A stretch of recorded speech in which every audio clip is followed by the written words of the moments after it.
2020-1914 ସେହି ଶିଖରର ଚୂଡ଼ା ଯାହାକି ତୋର ଅନନ୍ତ ଦିବ୍ୟ ପ୍ରେମ ସହିତ ଏକାତ୍ମତା, ସେଥିରୁ ମୋର ଦୃଷ୍ଟି ତୁ ଫେରାଇ ଦେଇଛୁ ଏହି ଜଟିଳ ଦେହାଧାର ଉପରକୁ, ଯାହାକୁ ତୋର ସେବାର ଯନ୍ତ୍ର ହେବାକୁ ହେବ।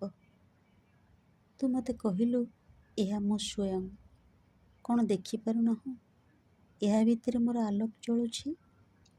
ବାସ୍ତବିକ ମୁଁ ଦେଖୁଛି ତୋର ଦିବ୍ୟ ପ୍ରେମ ପ୍ରଥମେ ଜ୍ଞାନରେ, ପରେ ଶକ୍ତିରେ ବିଭୂଷିତ ହୋଇ ଏହି ଶରୀରକୁ ତାହାର କ୍ଷୁଦ୍ରତମ ଜୀବକୋଷ ପର୍ଯ୍ୟନ୍ତ ସବୁକୁ ଗଢ଼ି ଦେଇଛି ଏବଂ ତାହା ମଧ୍ୟରେ ଏହାର ବିକିରଣ ଏତେ ବେଶୀ ଉଜ୍ଜ୍ୱଳ ହୋଇ ଉଠିଛି ଯେ ମନେ ହୁଏ ତାହା ଯେପରି ସହସ୍ର ସହସ୍ର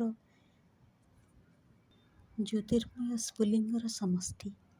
ଏବଂ ସେମାନେ ଏହି କଥା ପ୍ରକାଶ କରୁଛନ୍ତି ଯେ ସେମାନେ ପ୍ରତ୍ୟେକେ ହେଲେ ତୁ।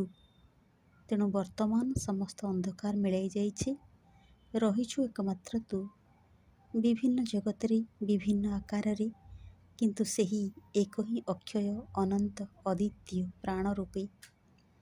ଶୁଦ୍ଧ ପ୍ରେମର ଅଖଣ୍ଡ ଏକତ୍ୱର ଅକ୍ଷୟ ଏଇ ଯେଉଁ ତୋର ଦିବ୍ୟ ଜଗତ, ତାକୁ ନିବିଡ଼ ଭାବେ ସଂଯୁକ୍ତ କରି ଧରିବାକୁ ହେବ ଅନ୍ୟ ସବୁ ରାଜ୍ୟ ନେଇ ଯେଉଁ ଦିବ୍ୟ ଜଗତ, ତାହା ସାଙ୍ଗରେ ଏପରିକି ଅତି ସ୍ଥୂଳ ଜଗତ ପର୍ଯ୍ୟନ୍ତ ମଧ୍ୟ, ଯେଉଁଠାରେ ତୁ ହିଁ ହେଲୁ ପ୍ରତ୍ୟେକ ପରମାଣୁର କେନ୍ଦ୍ର, ତାର ଗଠନର ଉପାଦାନ। ଏଇ ଯେତେ ଦିବ୍ୟ ଜଗତର ପରମ୍ପରା, ସେଗୁଡ଼ିକ ମଧ୍ୟରେ ପୂର୍ଣ୍ଣ ଚେତନାର ମିଳନ ସୂତ୍ରଟିକୁ ସ୍ଥାପନ କରିବା ହେଲା ଏକମାତ୍ର ଉପାୟ, ଯେଉଁଥିରେ ତୋ ମଧ୍ୟରେ ନିରନ୍ତର ଓ ସମାନ ଭାବରେ ବାସ କରିବା ସମ୍ଭବ ହୋଇପାରେ। ଓ ଯେଉଁ ବ୍ରତ ତୁ ଏହି ଆଧାର ଉପରେ ନ୍ୟସ୍ତ କରିଛୁ, ତାହା ସଂସିଦ୍ଧ କରାଯାଇପାରେ ତାର ଚେତନାର ସକଳ ସ୍ତର ଓ ତାର କର୍ମର ସକଳ ଧାରାରେ ସମଗ୍ର ଭାବରେ।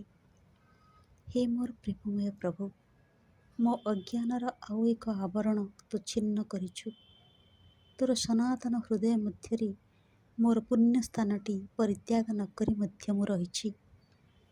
ମୋ ଶରୀରର ଉପାଦାନ ପ୍ରତ୍ୟେକ ଅଣୁ ପରମାଣୁର ଅନ୍ତରରେ ଯେଉଁ ଅଗୋଚର ଅନନ୍ତ ହୃଦୟ ରହିଛି, ତା ମଧ୍ୟରେ ଏଇ ଯେଉଁ ଅଖଣ୍ଡ ପୂର୍ଣ୍ଣାଙ୍ଗ ଚେତନା, ତାକୁ ସୁଦୃଢ଼ କର। ତାର ପରିପୂର୍ଣ୍ଣତା ମଧ୍ୟରେ ପୁଙ୍ଖାନୁପୁଙ୍ଖ ରୂପେ ମୁଁ ଯେପରି ପ୍ରବେଶ କରିପାରେ, ଆଉ ଗୋଟିଏ ମୁହୂର୍ତ୍ତ ପାଇଁ ବି ତତେ ପରିତ୍ୟାଗ ନ କରି ମୁଁ ଯେପରି ତୁ ଯେଉଁ କାର୍ଯ୍ୟର ନିର୍ଦ୍ଦେଶ ମୋତେ ଦେଇଛୁ, ତାର ପ୍ରୟୋଜନ ଅନୁସାରେ ନିରନ୍ତର ସେହି ଅସୀମ ସୋପାନାବଳୀରେ ଆରୋହଣ ଓ ଅବରୋହଣ କରିପାରେ। ମୁଁ ତୋର, ତୋ ମଧ୍ୟରେ ଓ ମୁଁ ହିଁ ସ୍ୱୟଂ ତୁ, ଶାଶ୍ୱତ ଆନନ୍ଦର ପରିପୂର୍ଣ୍ଣତା ସହ।